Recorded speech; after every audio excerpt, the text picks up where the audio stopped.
This is the Thoughtful Travel Podcast. I'm your host, Amanda Kendall of the notaballerina.com travel blog. Every episode I'll share travel tales from several fellow travel lovers, and together we hope to entertain and inspire you, remind you of some of your own great travel experiences, and encourage you to hit the road again soon.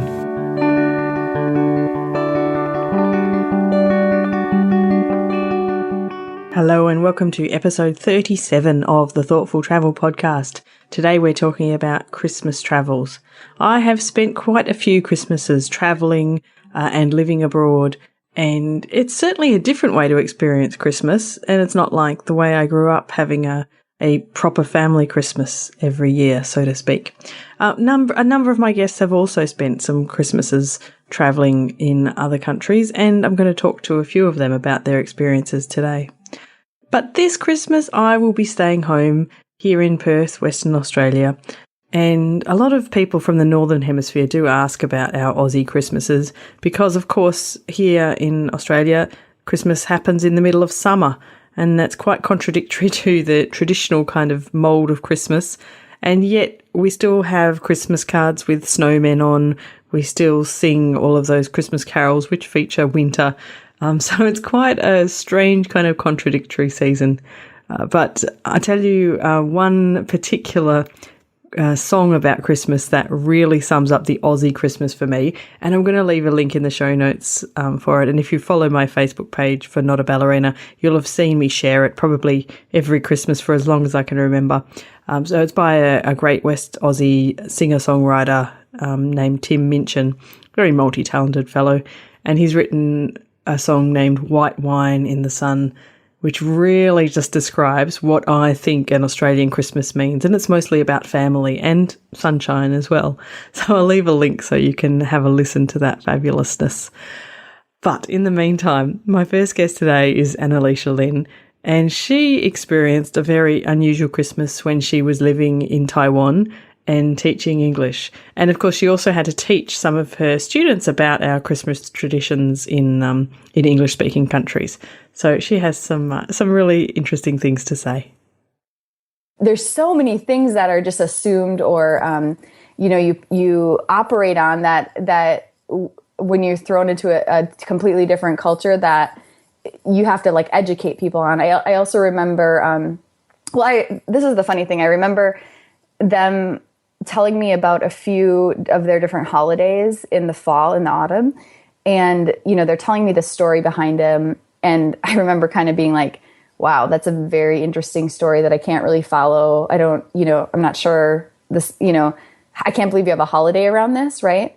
But then I in December was asked to teach lessons on Christmas, right? And so I'm telling them all about Santa Claus and trying to explain how, people believe he comes from the North Pole and he has elves and he's coming in the chimney and all this different stuff. And I remember thinking, oh my God, it's the same thing. This holiday that I think is so obvious, when you actually explain it to someone who doesn't know much about it, I mean, it's almost hilarious. When I showed up on Christmas Day, because of course we had to work on Christmas because it's not a holiday in Taiwan. And when I showed up, they were so sweet, and they had a few of my employees were dressed up as Santa. But then there was also one dressed up as the Easter Bunny. Oh no! I thought that was just so kind and so funny, and such a great example of how we all do our best to try to understand each other's cultures. And it just takes a while, like in the States, of course, the Easter Bunny is just not going to show up on Christmas Day. No, not here either. But in their mind, it all went together, right? Our holidays, and I know their intention was so super kind. But I just couldn't help but giggle. I think it's just such a great, because we do that all the time, right? To other cultures. Oh, definitely. In our own ways. Yeah.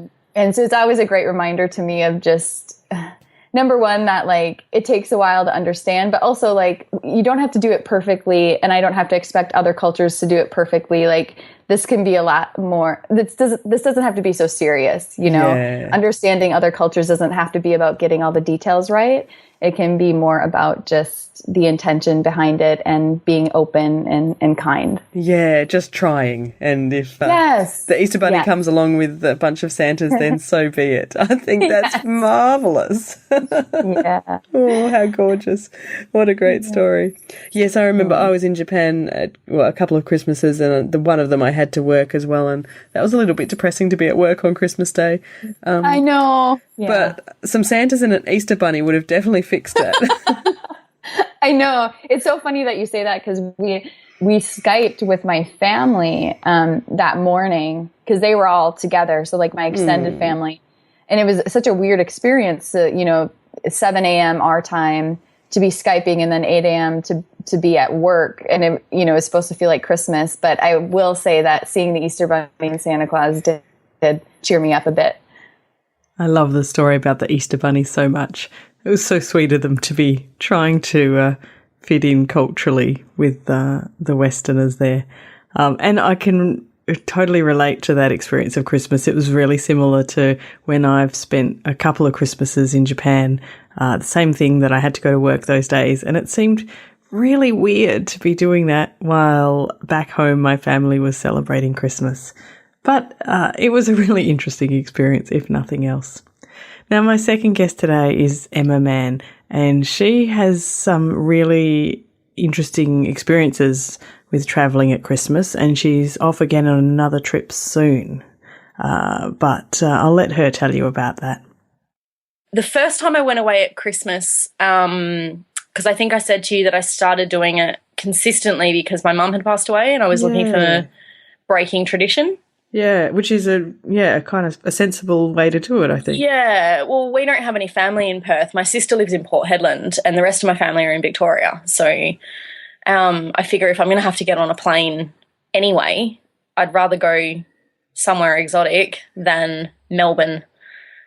For the 55th time. And I mean, I take 2 or 3 trips to Melbourne a year anyway just to see family. So I'd rather not do it at Christmas when everything's very expensive and hot and stifling, and I don't like summer and all of that sort of thing. So the first time I went away at Christmas, though, I went to Kenya and Tanzania, which was amazing. We had Christmas dinner in the Amboseli National Park watching the elephants and the sun setting behind Kilimanjaro, and we had New Year's Eve in Zanzibar, and it was amazing. But I felt weird leaving my family at Christmas. It was the first time I'd been far away from home at Christmas. I was with a girlfriend who I had actually met in Africa the year before on another trip that I had done. And we both were just incredibly homesick and missing normal Christmas lunch. But then I got back, and not long after that, my mum was diagnosed with cancer, and then she passed away 2 years ago. So in the 3 Christmases, we're about to have our 3rd Christmas without mum. So the first Christmas I wallowed and stayed at home by myself, and then the second Christmas, the second Christmas was last year, and I decided that I wasn't going to do that again because that's ridiculous. Yes, and your mum wouldn't want you to do that. She absolutely would have killed me. So I booked flights to London. I had no plan. I lived in London for years, so I've got friends there, and I surprised a girlfriend. So I just knocked on her door on 3 days before Christmas, and she had no clue. I had told her that I was going to the States to see my godmother, and all of a sudden there I was on her doorstep. Which it was hilarious. And I ended up, her whole family knew that I was coming because I had to tell her grandparents so that her nan knew that I was coming for lunch. Oh, yes. You can't surprise elderly people when they're preparing lunch, can you? No, you can't, and it's a bit rude. So, yes. But thankfully her parents and her grandparents and her whole family love me, so that's fine. Oh, how wonderful. So that was great, but it was still that traditional Christmas. Yes. It was still that traditional, all of the family coming together it wasn't my family, so it was still a little bit upsetting.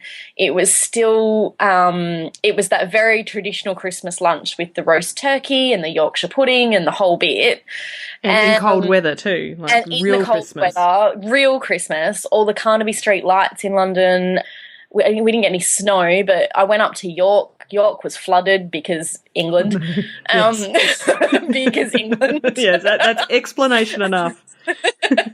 And it was magical, and I'd forgotten what Christmas in the UK was like. And not that I'd ever been there for Christmas Day, because I'd always come home when I was living there, but that lead up to where all the Christmas decorations go up and everybody's all in woolen coats and mittens and scarves and boots, and there's hot chocolate everywhere, and you would go off to Germany or somewhere else for the Christmas markets. Yes, that's real Christmas. Real Christmas, exactly. The opposite of what Christmas in Australia is. Oh, very, very opposite. That's so true. Yeah. So when I was looking at Christmas plans for this year, I really decided that I wanted something that was so far removed from that traditional Christmas as possible.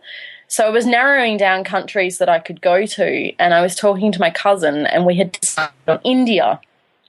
Emma and I went on to discuss this in a bit more detail, and it turned out that after her initial idea of heading to India for Christmas this year, she found a travel companion who didn't want to go to India but somewhere nearby, and they've ended up booking Sri Lanka.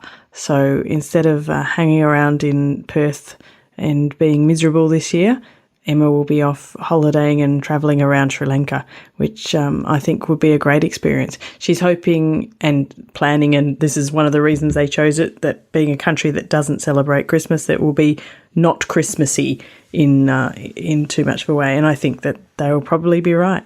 It reminded me of a Christmas I spent in Tunisia in northern Africa, also a country where they don't really celebrate Christmas at all, and I remember on Christmas Day that a bit of a touristy-ish restaurant near where we were staying offered a special Christmas menu, so we went and had a special Christmas meal. But other than that, there was, the odd decoration around, but nothing else. And I actually really enjoyed that lack of real commercialism. I mean, it's always a little bit tinged with sadness to be away from home at Christmas. Although I never felt homesick really at any other time of year. But on Christmas Day, I did sort of miss being with the rest of my family back home in Western Australia. But otherwise, to be in a place where they don't go crazy at Christmas is really kind of a good thing. Unless, of course, you're in a country where they do Christmas very, very, very well. And that is where my next guest is right now. So Joe Bauer, who I've spoken with before about various bits, and even last week actually about Japan. But he is currently living in Germany. He moved there relatively recently. And so, of course, Germany, well, they do Christmas right. I know that from experience. And Joe's had some really good Christmassy experiences there already. They certainly know how to do Christmas. We've gone to, we're in Dusseldorf, and so they have, obviously, their market in the Altstadt. There's one in Cologne as well. We haven't had a chance to check that out yet, but we saw the rumblings of one in Benrath, which is still in Dusseldorf, but it's a little bit outside. We saw the preparations for that. But even in some of the neighborhoods here in Dusseldorf, they'll have basically, I didn't know what we were getting into. I knew about the Christmas markets. For some reason, my impression was that it would be almost like an arts and crafts show or sale or something, pop-up market that we have in the States. But like where you basically just have like a table, they have like a space and whatnot. But these are like small, like you see like those shows about the tiny houses, like they're kind of like that they wheel in and they put all over the place in Altstadt and Dusseldorf and all that. What goes into it is just blows my mind because these are literally they're like tiny homes, and I mean they're not selling the world's most expensive stuff. I mean, we just saw a shop yesterday with a woman just selling stuff that she bought from Nepal. And so I can't imagine she's making a whole lot of money, but she's still got just as nice of a tiny house for her little Christmas market. And then last weekend, we did a quick train trip down to Königswinter to Siebengebirge, which is just like a small, I don't know, in German, technically, that's mountain range, but it's not really like mountains like you would, the word. Not like it sounds. Imagine. Yeah. Right. But there's this castle there called Drakenburg, which I don't know if you remember in your German, but that's just Dragon's Castle. And I just think that's the coolest name. It is cool. Ever. Like, it's like what I would if you would have asked me when I was 5. What are you gonna name your castle, Joe? Dragon's Castle, Drachenburg. Like, and it sounds even better in German, doesn't it? It does. Like, dragon is a kind of cool word in English, but in Drachen, it sounds really fierce. Yeah, it feels like I get why people thought they needed to kill it, because if you just said like, oh, there's a Drachen, I gotta kill it. Give me a sword. I'm stabbing this guy. Exactly. Screw him. And so this castle, I mean, it's beautiful. I mean, it's one of those postcard castles that Germany has so many of. It's not one that's historically important. I actually just did it's weird. I don't know if you've experienced this in your travel blogging, writing career, but some posts I'll spend all this time on thinking like people will be really interested in this, and then nothing. And that does happen. But then I did this post on just hiking Siebengebirge and going to the Christmas market. And it's just to get back to your Christmas theme, that's at Schloss Drakenburg right now. Oh, it's only on the weekend. Yeah, it's gorgeous. And I did this post on it, and it's like overnight it ended up being one of my most popular posts I've ever written. So I don't know, maybe it's just the timeliness with the Christmas markets, perhaps. Yeah, perhaps. But yeah, no, this is, and I was writing in my what little research I did about it. It isn't necessarily a historically significant castle. In terms of German history, like basically, I believe it was in the late 19th century, a rich guy was like, I want a castle. I'm going to build a castle because I got money.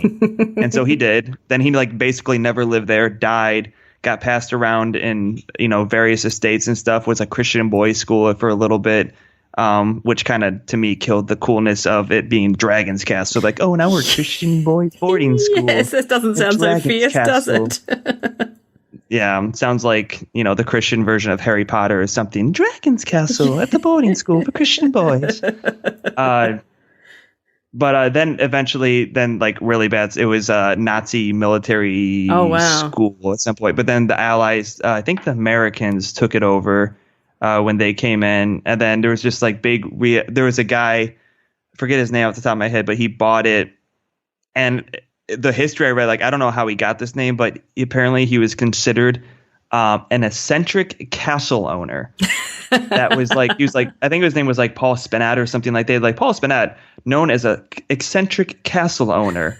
And I just thought that was like I hope there's some kind of afterlife just so I could picture him being like, yes, they got it. I am an eccentric castle owner. That's really a goal to strive for, isn't it? Right. And so like he started rehabilitation process for it, and then when he passed away, it kind of got passed on to the state of North Rhine-Westphalia, which is the state of Germany that both Düsseldorf, Cologne, and the town Königswinter and Siebengebirge are all in.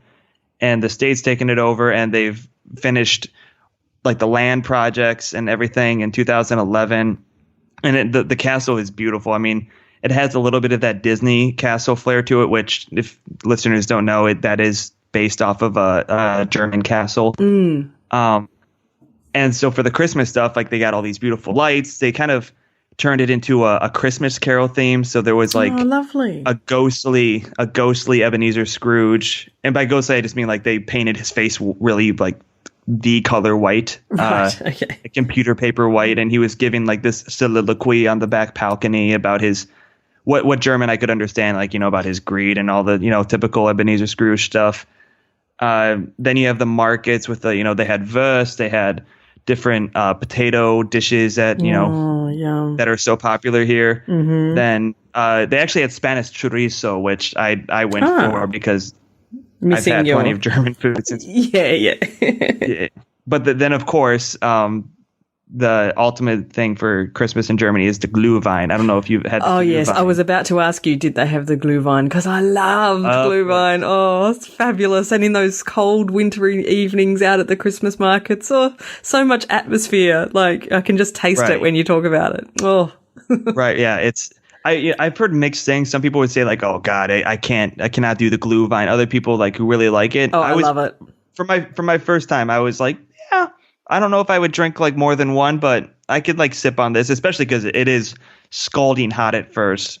And it is nice to just hold it in your hands and just have some sense of being warm. But they do also have like some of those heaters, I think, standing up around the joint. So yeah, it's beautiful. I mean, you get all kinds of Christmas decorations over the castle. You had the show. There was a small band. I don't know if you call it like a trombone band, like playing that kind of old classical style Christmas music that you would hear at the beginning of a old Christmas movie kind of deal. They was playing over the balcony. It's really pretty. Yeah, I mean, Christmas here has been great. I haven't been around. I know I'm fairly certain like the Germanic parts of Belgium and then Netherlands, and I know Copenhagen does some Christmas markets as well. I haven't had a chance to experience those yet, but so far the Christmas in Germany has lived up to the hype for sure. Oh, I'm very envious that Joe gets to experience a German Christmas. The markets there are amazing. I had so many beautiful experiences in the Christmas markets near where I lived.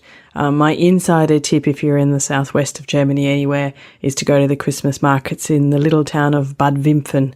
They are just divine and not over touristy, and in fact not many foreigners would be there at all. Well, at least not the last time I was there, which is getting on to 10 years ago, so I hope I'm still telling you the truth. I had some amazing Christmases in Europe, in Germany of course, one in the Alps in Austria where I went with my sister and her then new husband on their honeymoon. In fact, they let me come along and we went to a little town where we could definitely have snow, and that was a wonderful experience. And I guess my very favourite European Christmas was one I spent up in Finland, in Finnish Lapland, where I got to meet Santa himself, because that's where he lives up there. These people who think he lives in Canada are completely wrong, just so you know. I got to meet the real Santa up in Finland, and on Christmas Day up there I actually spent the day learning how to drive a reindeer sleigh, in fact. So if Santa needed me, I could help out. I even got a little bit of paper saying I had a reindeer sleigh driving license. So that was just enormous fun. And so very, very Christmassy compared to an Aussie Christmas. So in any case, wherever you spend this Christmas, wherever you are in the world, I hope you have some lovely time. I hope that many of you get to have wonderful time with your family, and that you get some fun presents even. Maybe some flights to another cool place to visit. But anyway, Merry Christmas. Before I forget, if you are keen to leave a Christmas present for the Thoughtful Travel podcast, perhaps you could do so by leaving a rating and or a review on iTunes. I know it's a little bit annoying to have to go to iTunes and search for the podcast to leave the review. They don't make it particularly simple. But if you could spare me a minute or two as a Christmas gift, I would be very, very appreciative. Those reviews really help the podcast be spread to more and more people. So thank you so much for listening to episode 37 of the Thoughtful Travel podcast. Today we heard firstly from Annalicia Lynn of yogaandpilatesonline.com. And I just love her story. I have to get her back to have another chat next year. I think we had such a lovely time chatting earlier this year. Second up, new on the podcast today, we had Emma Mann, who has two blogs. She's at The Vagabond Feminist, which you can find at thevagabondfeminist.wordpress.com. And she also has a blog called The Flying Foodie, and you'll find that one at flyingfoodieadventures.com. Warning, do not read that if you're hungry or you'll need to eat straight away. And my last guest today was Joe Bauer. You can find his podcast, Without a Path, either on iTunes or at withoutapath.com. And Joe has a book out at the moment, which I have been reading and thoroughly enjoying this week. It's about the year he spent living in Costa Rica. It's called Talking Tico, and I'll leave the link to his book on Amazon in the show notes. For me, Costa Rica is such an exotic destination. That whole Central America is just a kind of an area we Aussies rarely know much about. So this book has been really fascinating. I'll also leave a link to Joe's blog post on the Drachenburg Christmas market, which he's just put up at joebauer.com, because that was well worth a read, and you can see the pictures of what he discussed. And also in the show notes, I'm going to leave you a link to the YouTube video version of Tim Minchin's beautiful, beautiful song, White Wine in the Sun. I think if you're an Aussie, you'll really relate. And if you're not an Aussie, then you might get a bit of an insight into how we approach Christmas, perhaps. I have to be honest and tell you, every year when I watch it the first time or two, it makes me cry. It's just gorgeous. So see what you think and tell me what you think. Don't forget we have the Facebook group called Thoughtful Travellers. So pop in and say hello. I'll leave a link in the show notes so you can find that group easily as well. And of course, the show notes, which I keep referring to, you will find them at notaballerina.com/37 for episode 37. If you want, you can also tweet me at Amanda Kendall and use the Thoughtful Travel Pod hashtag. So that's it. I will be back once more before Christmas to talk about travelling at New Year. But until then, thank you very much for listening. Hello and welcome to episode 167 of the Thoughtful Travel Podcast. Today is a special Christmas episode, but it's actually a rerun of an episode I made 3 years ago because not a lot of people have got to hear it, because 3 years ago I definitely didn't have as many wonderful listeners as I do today. And I went back and listened to this Christmas episode and it's, excuse the pun, it's a cracker. No, it's a really fun one with some really interesting tales of spending Christmases traveling. So I wanted to bring it out again for this Christmas so that more of you could hear some of these great guests that I had. I can't believe it's 3 years ago, but it is 3 years ago, and enjoy their stories. So I will play that for you in just a second. But before that, I want to wish anyone who's out there and celebrating Christmas a very, very Merry Christmas. I hope that Santa brings you all the gifts you need, but more importantly, I hope you get to spend some relaxing time, perhaps with family and friends, or whatever you like to do at Christmas. Now, people often ask me about what I do for Christmas because, you know, down here in Australia, it's quite different. It's the middle of summer. There's definitely no snow. I mean, there's no snow in Perth ever, literally ever. So it's quite a funny thing. But our tradition at Christmas is really just a simple family get together, and we don't have a traditional Christmas meal because it's too hot to cook, really. So what we tend to do is we, in the weeks leading up to Christmas, we nominate a few favourite dishes. We'll all bring something, and my mum especially is a great cook and she will always provide some good dishes. And then we spend a few days with my dad and my stepmother on the estuary, an hour or so south of Perth. So that's our kind of traditional Christmas these days. It's really relaxing. It's low stress, but it's a really nice time to spend some quality family time together. So that's our typical Christmas. And those foods can be anything, many and varied. There's no rhyme or reason. It's just random foods that we particularly want to eat. I will be bringing chocolate mousse because that's what I always make at Christmas. It's a dish that, takes a while to do. It's a bit fiddly. I can never be bothered at other times of year, but at Christmas I have time, I don't work, and I make my tasty chocolate mousse instead. So that will be my Christmas. I hope you all have a wonderful Christmas, and next week I'll have a special New Year's repeat episode as well, similarly from 3 years ago. But in the meantime, here is the old Christmas episode with some very fun stories that definitely stand the test of time. So, enjoy. This has been another episode of the Thoughtful Travel Podcast. Show notes and other information are at notaballerina.com/podcast. Join me again soon for another chat about why we travel. Bye for now.